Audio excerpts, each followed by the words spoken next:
শেষে আপনার সঙ্গী করছেন। বেকার বলে কাউকে ছেড়ে দিন না। আমার স্বামীও বেকার ছিল, আলহামদুলিল্লাহ। এখন ওই যে বলে না, বিয়ে হলে আল্লাহ রিজিকের ব্যবস্থা করে দেয়। আর হ্যাঁ আপুরা, বেকার ছেলের যদি বিয়ে করেন না, বিয়ের পর বেশি ভালোবাসা পাইবেন। কারণ ওই ছেলেটা বুঝতে পারবে যে না, সে আমার খারাপ সময় আমার সাথে ছিল, এখন আমার ভালো সময় আমার ভালোটা পাওয়ার অধিকার তার, কারণ খারাপ সময় সে আমার পাশে ছিল। আমার হাজবেন্ড যখন আমার সাথে রিলেশন করে, মানে ও যে আমার সাথে দেখা করতে আসবে দূর থেকে, ওর কাছে ওই টাকাটাও ছিল না। আর বেকার থাকলে স্বাভাবিক ছেলেরা ফ্যামিলিতে একটু প্রায়োরিটি কম পায়, কারণ তাদের কোনো কাজ নাই। ওর কোন ফ্রেন্ড থেকে যে 1000 না 2000 টাকা নিয়ে আমার সাথে দেখা করতে আসছে, আমি বুঝতে পারছি ওর সাথে টাকা নাই। যাই হোক, কষ্টের কথা আমি মনে করতে চাই না, কান্নাকাটি বাদ। শুধু সবাইকে একটা কথাই সাজেস্ট করব, কখনো প্রিয় মানুষের হাত ছাড়বেন না, যাই হোক লাইফে। মানে আমি ওর হাত ধরে রাখছি, ও আমার হাত ধরে রাখছে, বিদে আজকে সংসারটা এতটুকু আসছে। আলহামদুলিল্লাহ, আল্লাহ একটা ছেলে দিছে, রিজিকের ব্যবস্থা করে দিছে, আমারে চালাইতে পারে, আমার ছেলেরে চালাইতে পারে। এই যে এত বড় সংসার, ভাই ঢাকা শহর যে থাকে সে বোঝে, এত বড় একটা সংসার চালানো খামখালি কথা না একটা পুরুষের পক্ষে। অবশ্যই আমি তাকে সবসময় মেন্টালি সাপোর্ট দিয়েছি।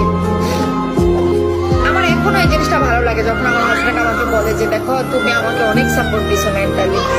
এই জন্য আপনারা হয়তো দেখছেন, ও আমাকে একটা চেইন কিনে দিছে, আমার চোখ দিয়ে পানি এসে পড়ছে।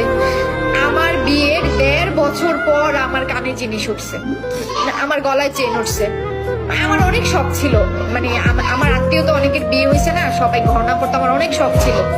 আমি ওরে বলি নাই, ও বুঝতে পারতো যে আসলে তো ওরে তো দেই নাই, ওর তো এটা প্রয়োজন।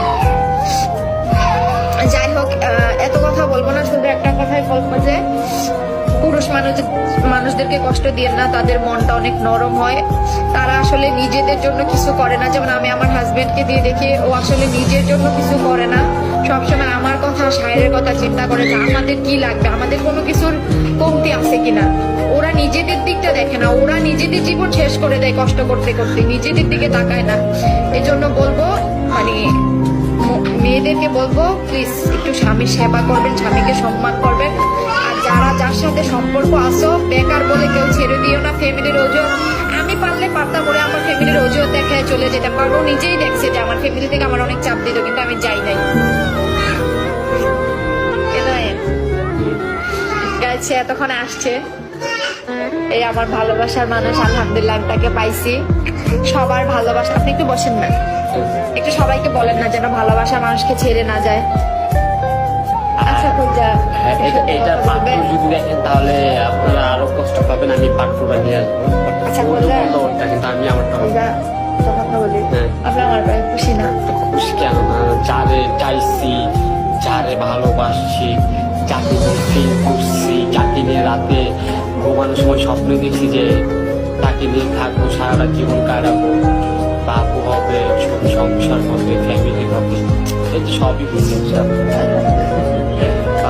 এই যে দেখছেন আমরা কত খুশি। যদি এরকম হাসি খুশি থাকতে চান, ভালোবাসা মানুষকে বিয়ে করবেন। আল্লাহ হাফেজ, টাটা।